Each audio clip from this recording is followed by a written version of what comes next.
And it felt like he was just determined to run onto that ball and score that goal. Yeah, he was determined, wasn't he? Very sad indeed what's happened to him and his family. And it must have been really tough for him for playing the match.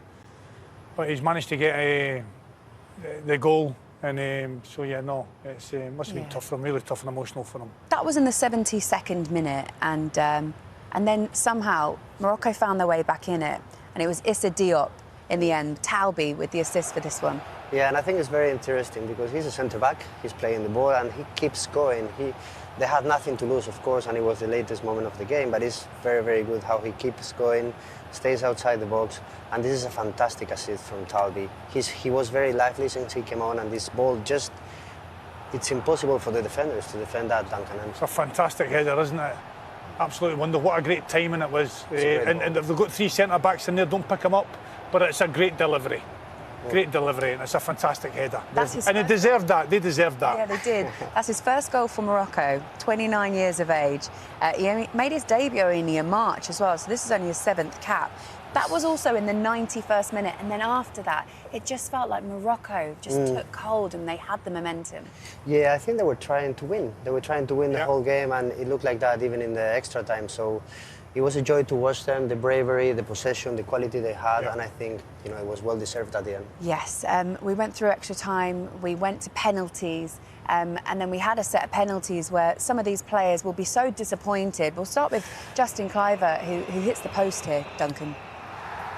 Yeah, just pressure, isn't it? We talked about it before. Hit the target. Just try and hit the target. Make the goalie make a save. That's Timber. I mean, it's wide.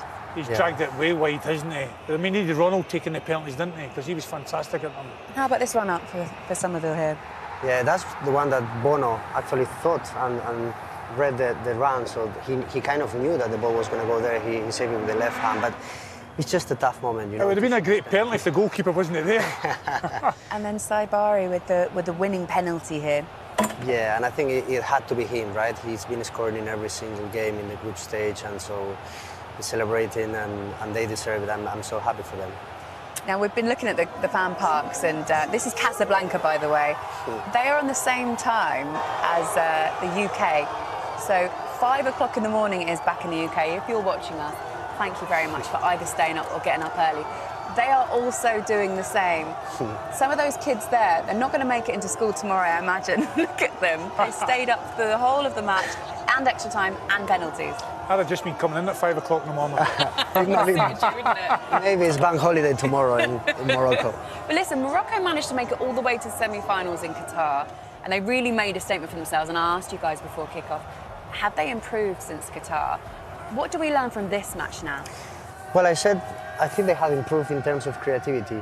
In the last World Cup, they were very good defensively, and they already had big names playing for big teams. But I think this team has more creativity. They have even younger players, and they have been working very good with the youngsters. So they are here to stay. Yeah. Their coach, Wadi, actually took them to the Under-20 World Cup last year. Right. So he's getting that experience of tournament football, and now he's on the biggest stage in the world. How far can they go, Duncan? Well, you'd like to think they'll go far, won't they? They're a good team. Holland feared them, didn't he? Holland feared them tonight. He changed his tactical setup because he was worried about Morocco, and rightly so. They're a very good team. They've got a lot of good players. Obviously, the right back's a star man. The centre forward is another great player. Their centre midfield players are a good player. So they're a very good team. Yeah. And now, a place in the last 16 beckons where they'll play Canada. That's in Houston on Saturday.